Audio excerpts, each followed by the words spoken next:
Welcome back, everybody. Are we ready to start?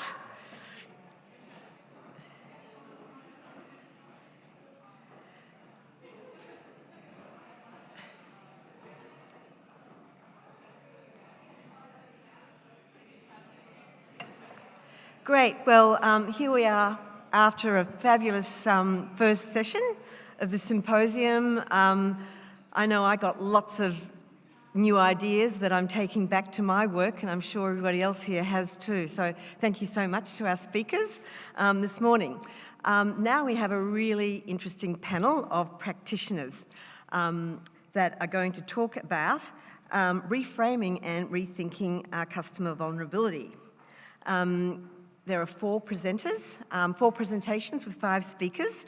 The presentations will each be about 9 minutes, and we'll have our Q&A right at the end. The panel will come back up on stage and we'll answer your questions then. So if you could just keep in mind what you'd like to ask each of them, that would be really good.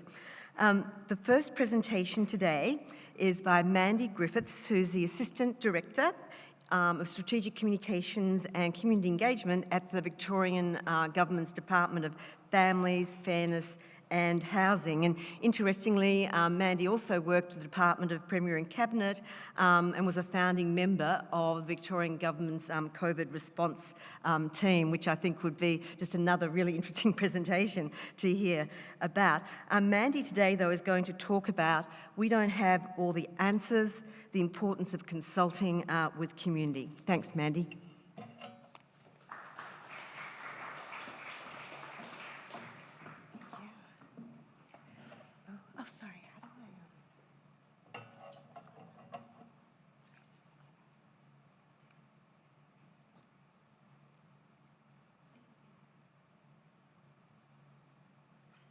Excellent, thank you. Hello everyone.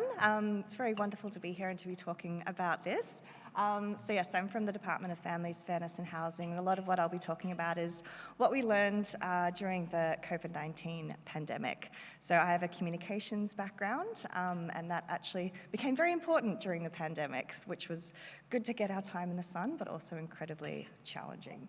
So I've got the quote up there just to not to reflect on research, and the research is incredibly important, but particularly for us, we hadn't had a pandemic in 100 years. Australia is very different now than it was 100 years ago. We had no research to draw on, and we're in a situation where we had to really reach everybody in the state to know what was happening, why it was happening, what we wanted people to do to try and shift behaviour change, which you all know can take a little while, but we didn't have that luxury at the time. But one thing we did have is we were learning very quickly if what we were doing was working or not. And we learnt pretty quickly that, particularly for multicultural communities, what we were doing wasn't working. So we were employing a very top-down model. We have all the answers. This is what you should do. We're an expert. We're an authority. We were translating in 57 languages or putting them on the website. We'd never done that many translations before, and we thought that was probably all we needed to do to make sure we're reaching everyone in the state. And it wasn't. It quite clearly wasn't. And I think that gave us an opportunity to really reflect what we've always done. Is that enough? And actually, how many people are we missing? Because I think we very rarely in communications and engagement get the luxury of a big evaluation at the end, and particularly not in real time. And all we can really reflect on is who we did engage, who did reach out to us, what was their background, what was their thoughts, who responded to this. What we don't get is who we missed. And I think that's a much bigger cohort than probably all of us realised pre-pandemic, that with our COVID messaging, we were missing a lot of people, and by effect, probably with a lot of our other messaging, we were missing a lot of people as well. So for us, we were working in the old demographics, I would say, of vulnerability, and just we never use the term vulnerability. It's not a strengths-based approach, so we just refer usually to our audiences as priority cohorts. And that is multicultural communities, First Nations women, and we do have, I guess, specific officers that look at those specific cohorts. So that is kind of a lot of how we approached, and for me, I came from the multicultural affairs area, so that was my focus. But we had to learn really, really quickly, and I think the first thing we had to do was let go of the fact that we had all the answers and we knew everything, and we just had to tell everyone about it. And I think it was perceived previously as a real weakness to not know that, to be in that position of authority and say, we don't actually know what you need, and we don't actually know the challenges that you're facing. It was a big shift, and I think that was a real benefit that we're trying to carry through now in the work that we do. It's that, thinking of it more as a strengths-based approach of working with the community, that it's a good thing, that they want to participate and they want to give you a lot of feedback and they want to help their own communities as well. We did lots of engagement in different forms, formal, informal. I'll show you an example of a more informal one that we did. But yeah, just a few highlights, and I've only got 9 minutes, so I'll try not to, I could talk for an hour on this, but I won't. Just audio and visual, real preferences.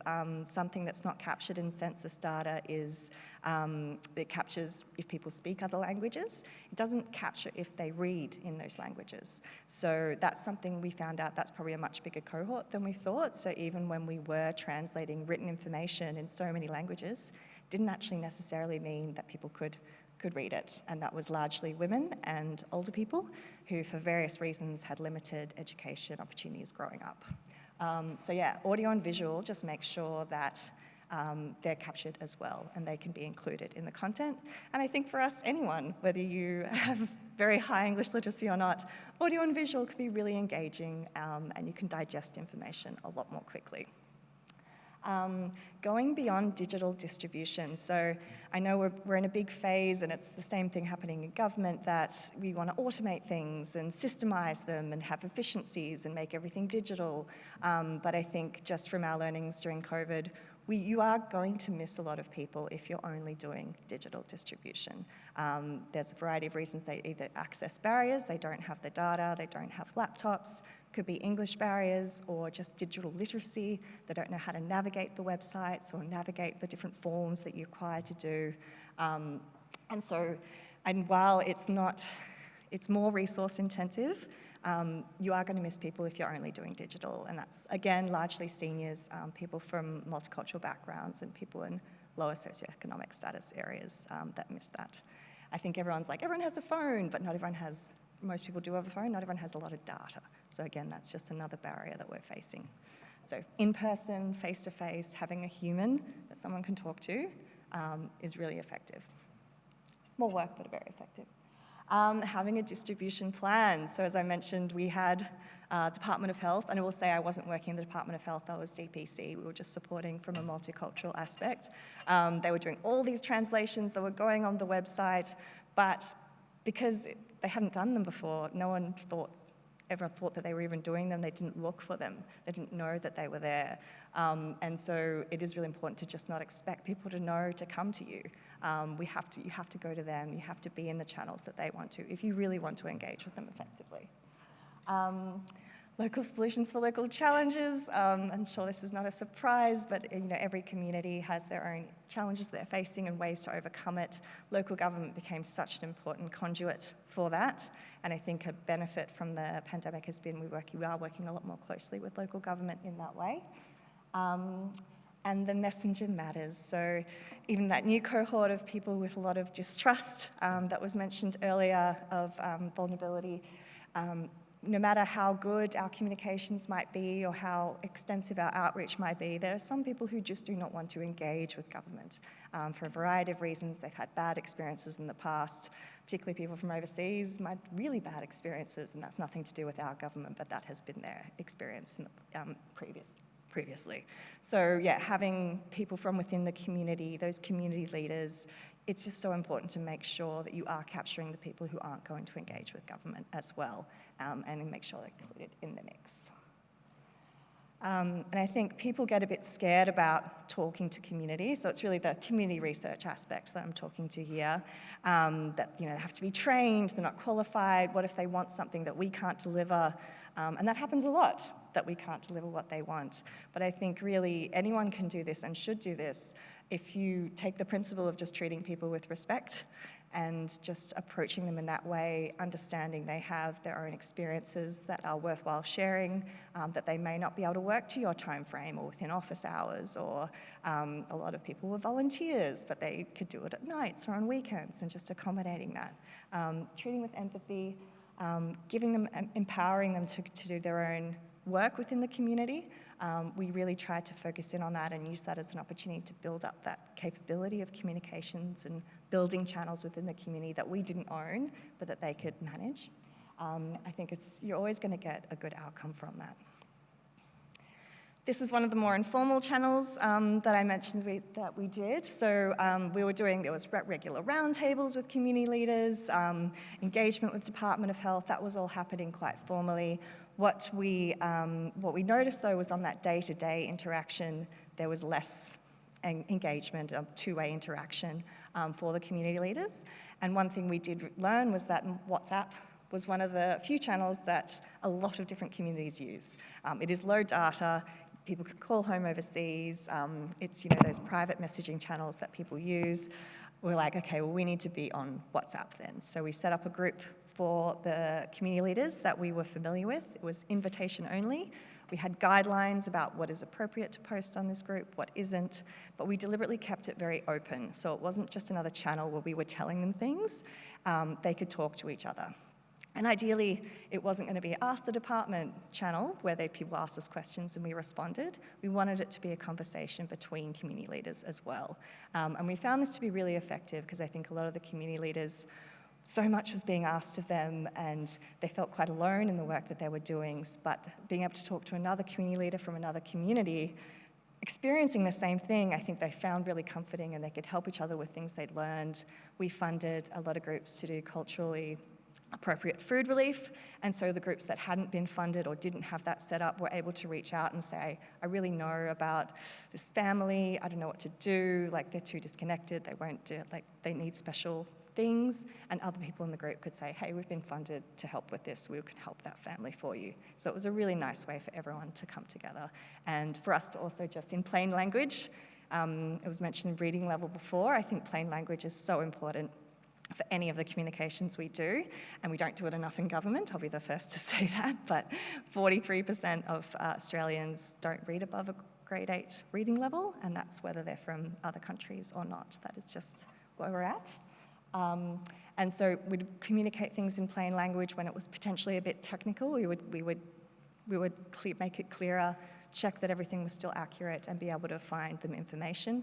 Often we just sourced them information that was already on a website, but it was buried somewhere so deep, even we had trouble finding it when we were very familiar with all the content on there. So it was just making things a bit simpler for them.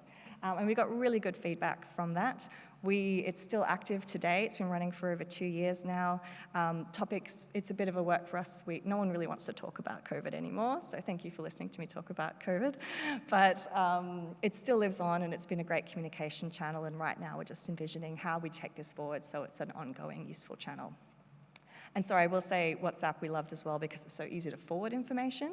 So it really took off the burden of the community leader to just be able to go, oh, this is interesting to my community. We'd put social tiles, things like that, just forward it on, and you could read a whole new group of people that we didn't have access to before.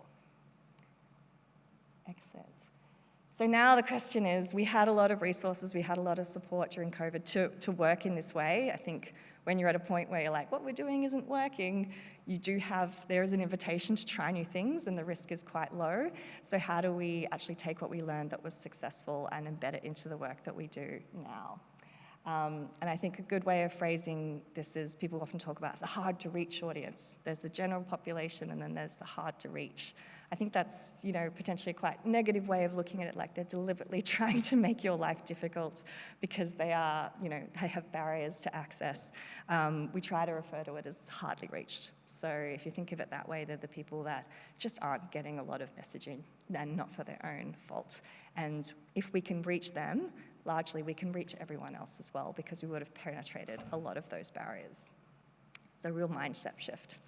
I've just got a couple of things here, and I think you're happy to share this presentation afterwards, but just breaking down a few things of how to actually go about engaging with the community. So I think if you always go in with the intent of respect, you're going to get, people are going to feel that and respond accordingly. But a few good ways, it's not as hard as people think. It's, connecting with the right people. So there's the Victorian Multicultural Commission in Victoria, who are always happy to help facilitate and point you in the right direction of community groups and organisations. And just reaching out and saying, this is what we want, this is what you want your time for.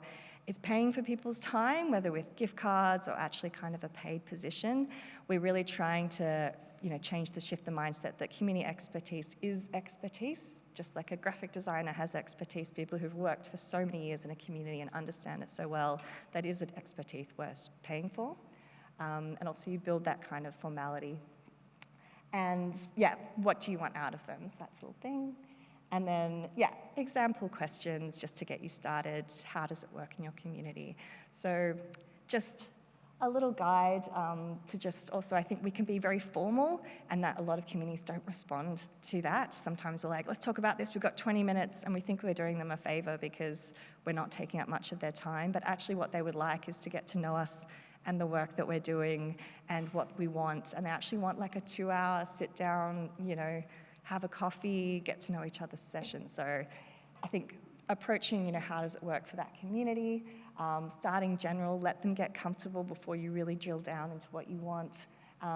Build a lot of time, it can take time, so build time in to do that if possible. I know it's not always possible with the timelines we have to do. And if it is a highly sensitive issue, one-on-ones can work really well as well, so just factoring that in also. Just some practical tips. I just want to give a shout out to a couple of resources. We're producing a better practice guide for multicultural communications, which is all our lessons that we learned. So I'm happy to share that once that's available. And the Burnett Institute also worked with us to develop a community communications handbook with lots of practical templates. That's it from me.